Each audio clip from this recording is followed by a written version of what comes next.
दोस्तों ये कहानी है नर्मदा नदी के समीप बसे हुए तारामंडल गांव की। तारामंडल गांव में एक भोला नाम का किसान रहता था। वह अपने बैलों की मदद से अपने खेतों में खेती किया करता था। जब भोला अपने खेतों की जुताई करता था तो उसके खेत के पास एक टूनी चिड़िया उड़ा करती थी। जब भोला की फसल काफ़ी अच्छी और बड़ी हो गई तो टूनी चिड़िया ने उसके खेतों के बीचों बीच एक घोंसला बना लिया और उस घोंसले में रहने लगी। और जब टूनी चिड़िया को भूख लगती तो वह अपने भोजन की तलाश में निकल जाती थी और भोजन करने के बाद टूनी चिड़िया वापस अपने घोंसले में चली जाया करती थी। एक बार टूनी चिड़िया ने अपने घोंसले में 2 अंडे दिए। अंडे देने के बाद चिड़िया बहुत कम ही बाहर जाया करती थी। वह अपने अंडों की ही देखभाल किया करती थी। कुछ दिनों के बाद उन अंडों में से 2 छोटे छोटे बच्चे निकले। उसके बाद चिड़िया और उसके बच्चे उस खेत में खूब मज़े के साथ रहने लगे। चिड़िया हमेशा अपने खेतों से उड़कर जाया करती थी और कुछ भोजन अपने बच्चों के लिए भी लेकर आया करती थी। कुछ महीनों बाद फसल कटाई का समय नज़दीक आ गया था। गांव के सभी किसान अपनी अपनी फसल की कटाई में लग गए थे। अब चिड़िया और उसके बच्चों का वह खेत छोड़कर नई जगह जाने का समय नज़दीक आ गया था।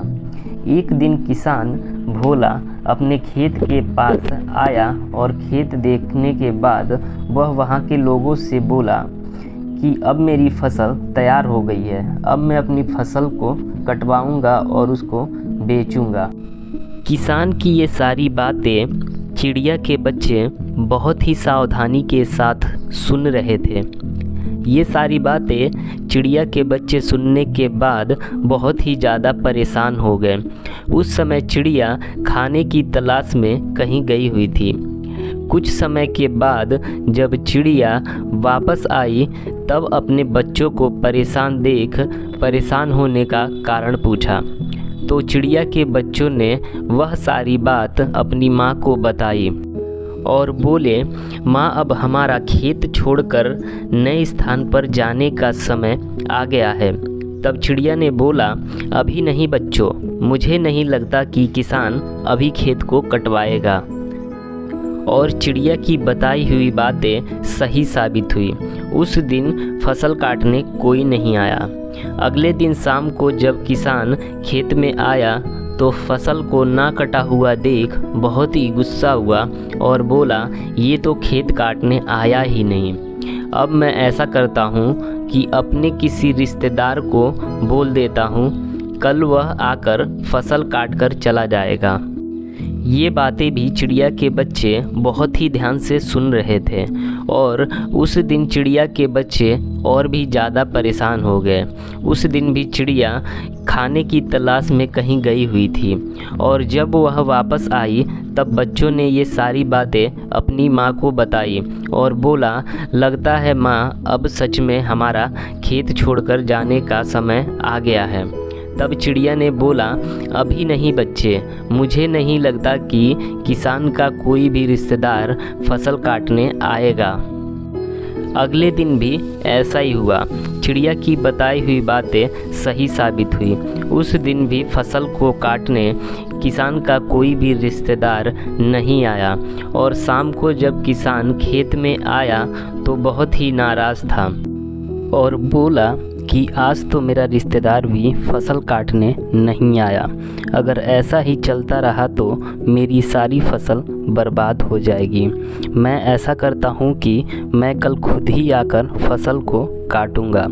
रोज़ की तरह चिड़िया के बच्चे किसान की बातों को सुन रहे थे। उस दिन चिड़िया के बच्चे और भी ज़्यादा परेशान हो गए। किसान के जाने के कुछ समय बाद चिड़िया जब वापस अपने घोंसले के पास आई तब चिड़िया के बच्चों ने अपनी माँ से बोला कि माँ, किसान आज फिर खेत में आया था और बोल रहा था कि फसल काटने कोई नहीं आता है, इससे अच्छा वह खुद ही कल आकर फसल को काटेगा। तब चिड़िया ने अपने बच्चों से बोला कि बच्चों, अब समय आ गया है इस खेत को छोड़कर हमें नई जगह जाने का। चिड़िया की इस बात को सुनकर चिड़िया के बच्चे हैरान रह गए और सोचने लगे कि इस बार ऐसा क्या हो गया कि माँ खेत को छोड़कर जाने के लिए तैयार हो गई। और इस बात को अपनी माँ से पूछा तो उसकी माँ ने जवाब दिया कि बच्चों, किसान हर बार खेत को काटने के लिए किसी दूसरे पे निर्भर था। इस बार खेत काटने के लिए किसान ने खुद जिम्मेदारी उठाई है, इसलिए हमें आज रात को इस खेत को छोड़कर नई जगह जाना होगा। उसी दिन चिड़िया और उसके बच्चे उस खेत को छोड़कर चले जाते हैं। कहानी से शिक्षा: हमें अपना कार्य स्वयं करना चाहिए, हमें किसी दूसरे पर निर्भर नहीं रहना चाहिए।